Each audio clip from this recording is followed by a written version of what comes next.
Me ha parecido muy interesante. Primero, creo que hay una idea muy fuerte en el libro y es la de dejar claro que vosotros no sois superhéroes, que no sentís cómodo con esa etiqueta, que aunque sí decís que el coronavirus sirvió para cambiar la percepción que tenían los ciudadanos de los enfermeros y que como que se ha dado vuelta la tortilla en ese sentido y que ahora os sentís mucho más valorados, ¿verdad?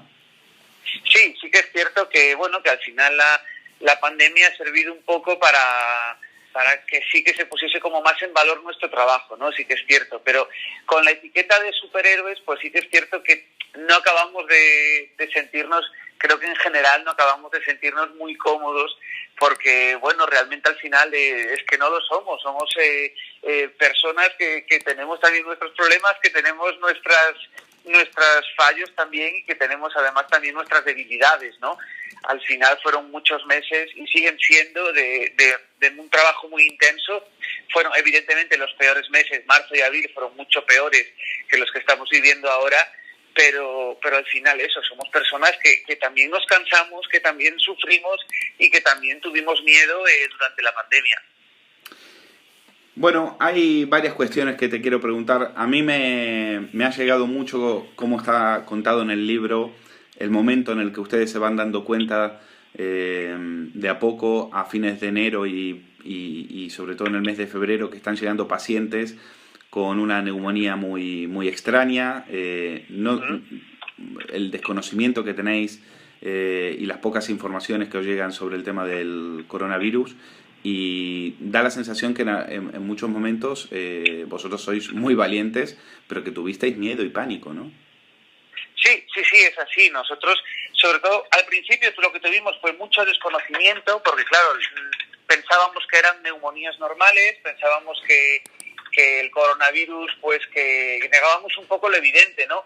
Pensábamos que el coronavirus estaba en China y se iba a quedar allí y que bueno, que al fin y al cabo los primeros pacientes que nos llegaron a nosotros con coronavirus teníamos un poco la idea de que sería un virus respiratorio más y de que así lo íbamos a tratar, ¿no? Como un virus respiratorio más. Luego ya fuimos viendo que no, y al final esa incertidumbre de enfrentarse a lo desconocido, de no saber exactamente cómo estaba actuando, cómo estaba atacando el virus, ni tener muy claro tampoco cómo actuar nosotros para salvar a los pacientes, pues lógicamente te crean esa sensación de miedo, ¿no? Y al final el miedo era por contagiar, sobre todo por contagiarnos a nosotros y por llevar el virus a casa, porque al final en casa, bueno, pues todos tenemos, unos tienen niños, otros tienen familiares mayores, otros tienen familiares en grupos de riesgo, y al final el miedo era ese, el decir en cualquier momento yo me contagio, me llevo el virus para casa y sigo extendiéndolo. Héctor, varias cosas que salen en el libro respecto a que tuviste que cubriros con bolsas de basura, no había EPIs, no había guantes, Uh-huh. la dificultad a la hora de cambiar, hacer algo tan simple como cambiarle el suero a un paciente y tener que sufrir un calor asfixiante, no poder tener la libertad de movimientos que requerían para esos momentos. ¿Cuáles son los recuerdos que se te vienen a la memoria de aquellos días? Pues sobre todo la improvisación, el miedo, como decíamos antes, porque no sabíamos a qué nos enfrentábamos y al final veíamos que nosotros tampoco estábamos bien protegidos porque estábamos utilizando la misma mascarilla durante toda la semana. Nos teníamos que proteger, como dices, con bolsas de basura porque no había nada, no había batas, no había EPIs. Y entonces la improvisación era constante, las informaciones que llegaban sobre el virus cada día eran nuevas y contradictorias.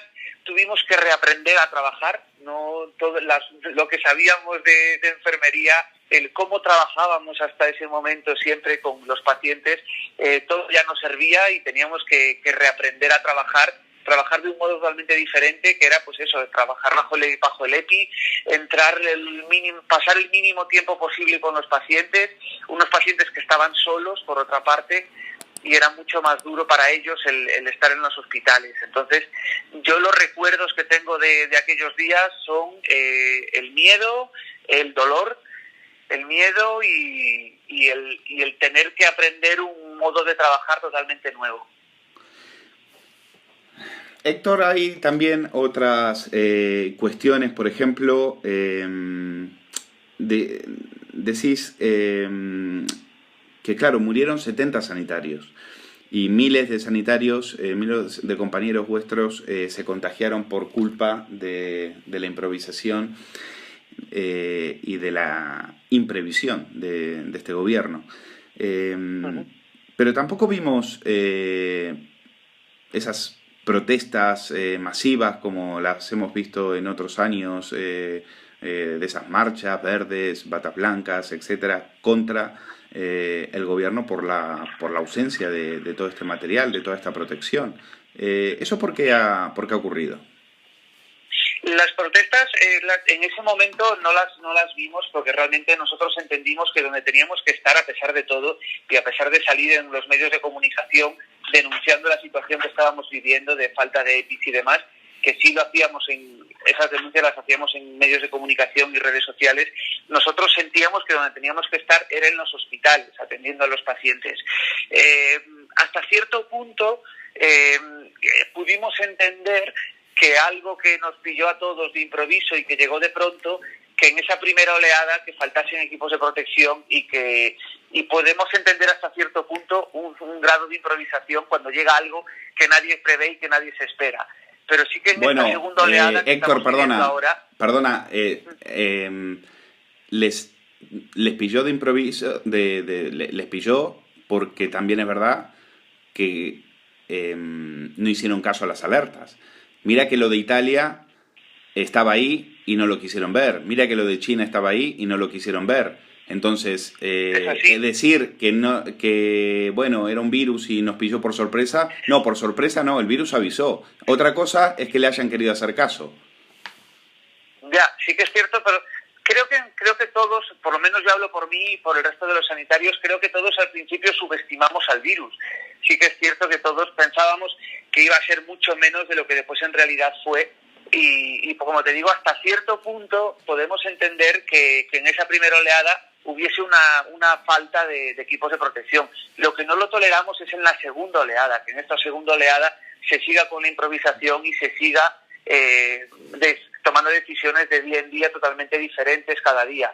Por eso sí, en esta segunda oleada sí ha habido esas manifestaciones. El domingo pasado los enfermeros nos manifestamos en la Puerta del Sol, o incluso también hubo también manifestaciones de médicos residentes que también se manifestaban. Los médicos también fueron a la huelga durante unos días. Sí que es cierto que en esta segunda oleada ya ha habido esas movilizaciones y esas manifestaciones. En la primera oleada, en plena crisis, entendíamos que no era el momento, que nuestro sitio estaba en los hospitales tratando de salvar el mayor número de vidas posibles, y que manifestarse o dejar de trabajar o forzar una huelga en ese momento en el que toda España estaba confinada y que todas las manos eran pocas en los hospitales, sí que entendíamos que probablemente no era el momento y las denuncias no iban más allá de denuncias en medios de comunicación. Por eso sí, en esta segunda oleada no estábamos dispuestos a seguir tolerando esa improvisación y ese cada día tomar una decisión diferente, porque hubo tiempo y ya hay tiempo para tomar decisiones. Hubo todo el verano y otra serie de meses en las que sí los hospitales se pudieron preparar adecuadamente para hacer frente a esta segunda oleada. La verdad que lo que nos cuentas sobre la segunda oleada, que todavía que no hayamos aprendido nada de la primera, es alarmante y es preocupante.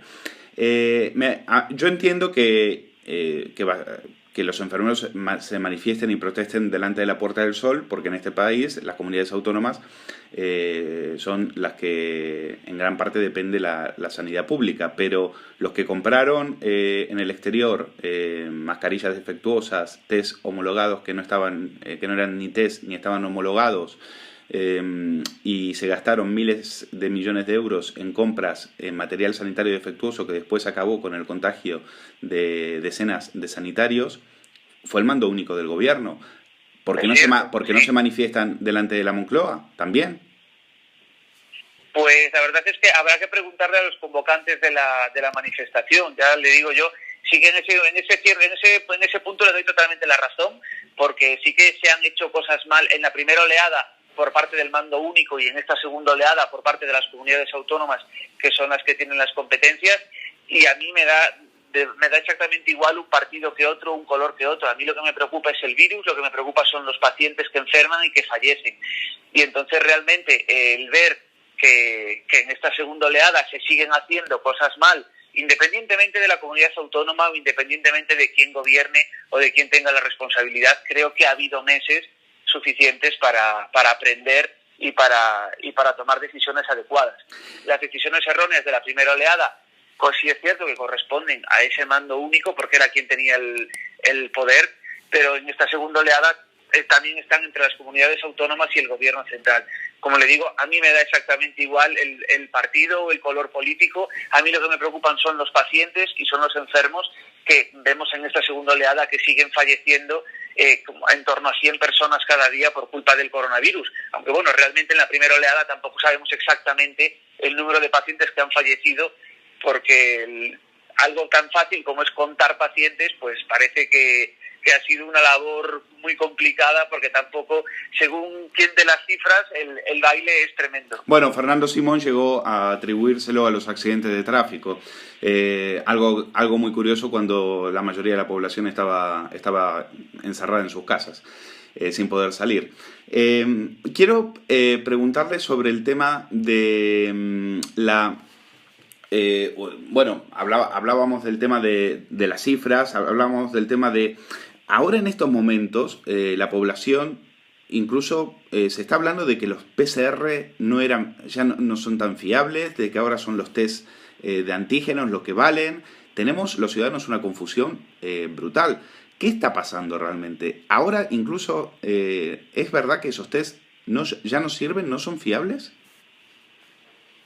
Los test PCR, yo hasta donde conozco los test, sí que evidentemente una persona de laboratorio, un microbiólogo o un infectólogo va a conocer mucho mejor a fondo los test que yo, pero hasta donde yo sé, los test PCR son fiables y los test de antígenos son fiables en pacientes, esos test nuevos que han llegado de antígenos, no los primeros, que es de la primera oleada, que tenían una fiabilidad del 60%, que era casi como tirar una moneda al aire, por eso no llegamos a utilizarlos.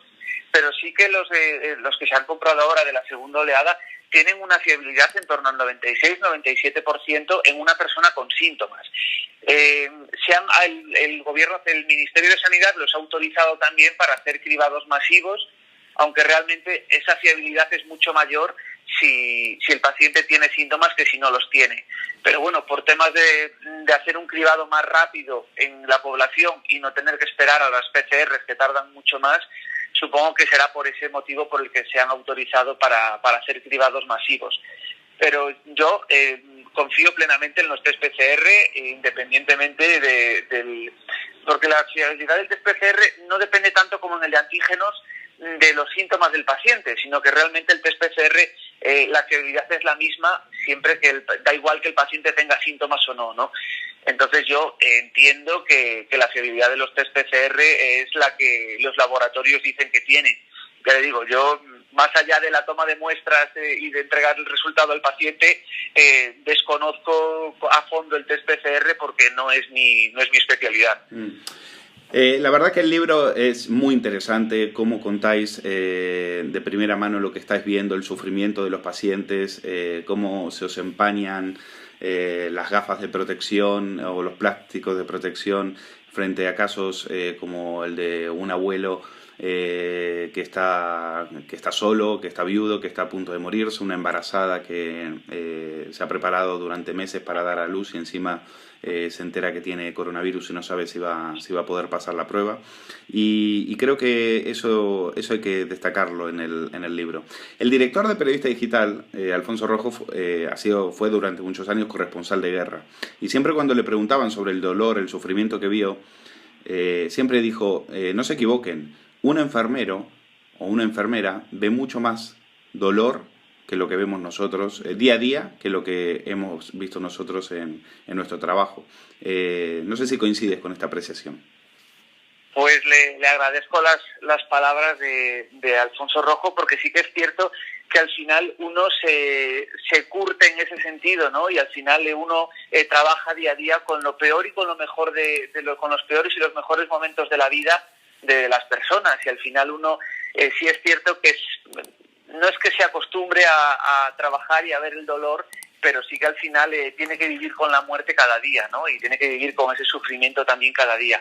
Pero sí que es cierto que, como te digo, esto ha sido totalmente diferente a todo lo que estábamos acostumbrados, porque los pacientes, afortunadamente, estaban acompañados de sus familias, de sus seres queridos, y bueno, ese tránsito hasta la muerte generalmente se hacía acompañado de su familia y de sus seres queridos. Pero en este caso no, en este caso estaban solos, solamente nos tenían a nosotros, y nosotros tratábamos de sacar tiempo de donde hiciera falta para poder acompañar el máximo tiempo posible a esos pacientes, ¿no? Incluso muchas veces realizando videollamadas, que era algo que nunca se había hecho en un hospital, no se hacían videollamadas con los pacientes, pero era la única forma de poder acercar a los pacientes a sus familias que estaban en sus casas y que no podían salir, y era doblemente duro por eso, porque eras tú la persona que tenía que estar acompañando continuamente a esos pacientes. Tratabas de llegar a todo, aunque algún caso se te escapaba y era imposible llegar a todo, pero sí que tratabas de que ese tránsito, por lo menos, aunque no podía ser en compañía de sus seres queridos, pues fuese en compañía de alguien que, aunque no conocían de nada y estaba metido debajo de un EPI, pues por lo menos que tratasen de sentir ese calor humano y no fallecer solos. En el libro, Héctor, sois muy generosos con nosotros, con los ciudadanos. Agradecéis las muestras de apoyo, de afecto, los taxistas que llevaban a los pacientes o a los enfermeros gratis, el cariño que habéis recibido. Pero yo también recuerdo que en algunos casos, en algunos domicilios donde vivían sanitarios o enfermeros, se les llegaron a pintar los coches con grafitis diciéndoles... con insultos y diciéndoles que no los querían en el edificio por miedo a que les contagiaran, y les invitaban a marcharse, a dormir en otros sitios. Eso también nos deja a nosotros muy mal parados, ¿no crees? Pues sí, porque al final en los momentos de crisis siempre sale un poco lo mejor y lo peor del ser humano y lo mejor y peor de las personas, ¿no? Sí que veíamos esas muestras de cariño, esas muestras de, ya no solo los aplausos de las 8, que lógicamente los agradecimos mucho porque nosotros nos veíamos solos, y de repente el ver que bueno, que la gente que estaba en sus casas, pues que nos apoyaba de la forma que podía, que era pues con ese reconocimiento a las 8 de la tarde, sino que más allá de esos aplausos veíamos eso, muestras de generosidad en cuanto a que necesitábamos máscaras para pacientes para que respirasen mejor. Bueno, pues la gente donaba máscaras que tenía en sus casas, nos hacía llegar mascarillas y nos hacía llegar todo tipo de materiales. Incluso antiguos pacientes de la UCI.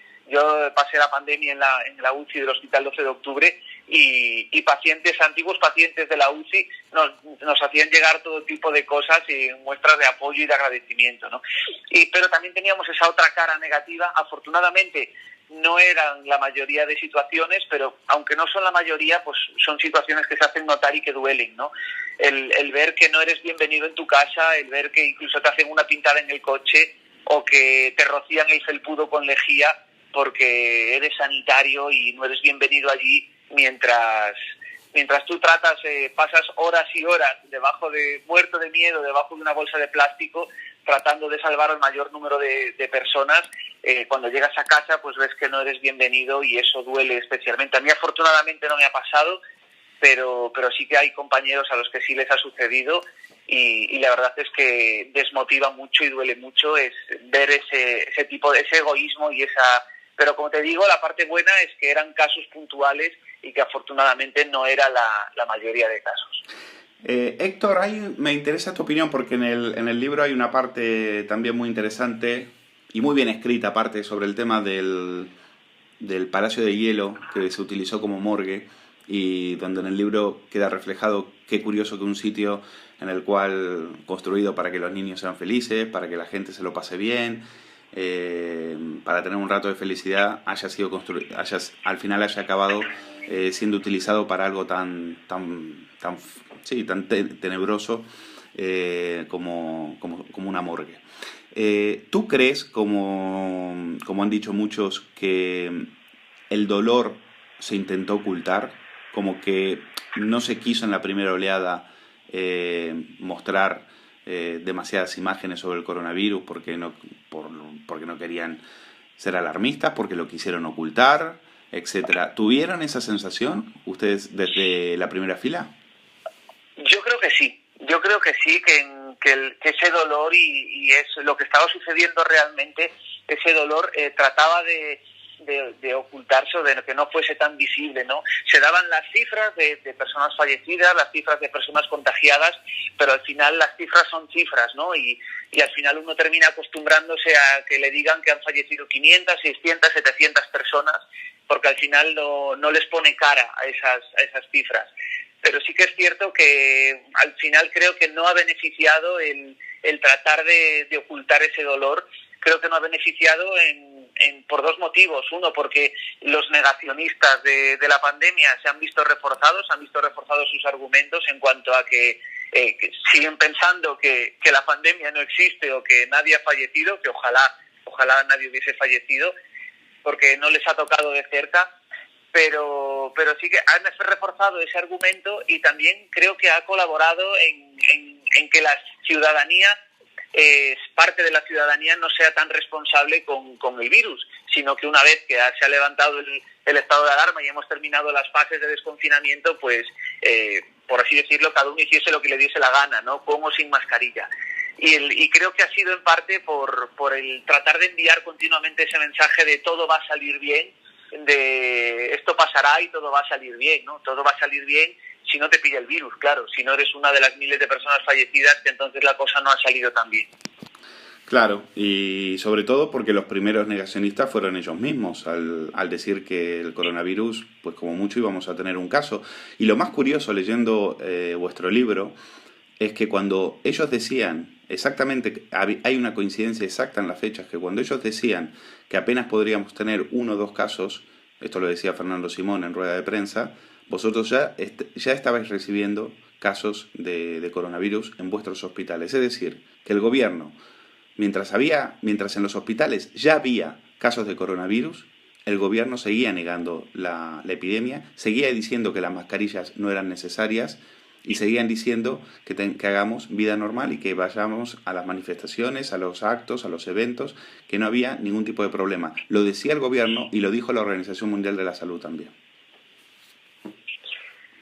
Sí que es cierto que, como digo también en el libro, la Organización Mundial de la Salud se equivocó en varias ocasiones, porque sí que es cierto que incluso al principio negaba la transmisión del virus cuando así ha sido, y por parte del gobierno pues sí, se han hecho cosas mal, igual que se han hecho y siguen haciendo, pero sí es cierto que, como te digo, me preocupa más que se sigan haciendo cosas mal en esta segunda oleada cuando ya sabemos muchísimas cosas del virus, porque me da la sensación de que no hemos aprendido nada. Porque al final puedo llegar a entender que en ese primer momento en el que aparece algo que no se sabe lo que es, que no se conoce, que se cometan errores. Puedo llegar a entenderlo, pero en esta segunda oleada, cuando ya han pasado meses, cuando conocemos bien al virus, cuando conocemos muchísimas más cosas del virus, cuando incluso se está trabajando ya en fases avanzadas de la vacuna, que se sigan cometiendo errores, es lo que realmente me preocupa, porque digo, no hemos aprendido nada. Claro. Pues Héctor Castiñeira, gracias por estos minutos de conversación contigo. Mandaros todo nuestro apoyo y nuestra solidaridad y me alegro que en este momento os sintáis muchísimo más valorados porque efectivamente había que tener mucho valor para estar delante de enfermos con coronavirus cubiertos con bolsa de basura y para eso hay que ser un poquito héroe, aunque no lleven capa, pero hay que ser un poquito héroe. Sí, no sé si un poco héroes o un poco inconscientes, no lo sé, supongo que será también la inconsciencia de la vocación, que a veces dices tú, ¿para qué me habré dedicado a esto, no? Que me meto en estos follones y que me arriesgo a contagiarme e incluso a perder la vida, pero es que al final uno lo lleva dentro y le sale y lo hace y no lo piensa, ¿no? A lo mejor lo piensa después, o lo piensa tu madre cuando está en casa, que dices, madre, que te dice, madre mía, ¿dónde te estás metiendo, no? Pero bueno, es así y te agradezco, pues eso, te agradezco también este espacio en el medio y el interés por la entrevista para poder dar a conocer esta otra parte. Bueno, pues ahí queda el libro editado por Random House. Nosotras enfermeras. Héctor, gracias, un abrazo. Un abrazo, muchísimas gracias.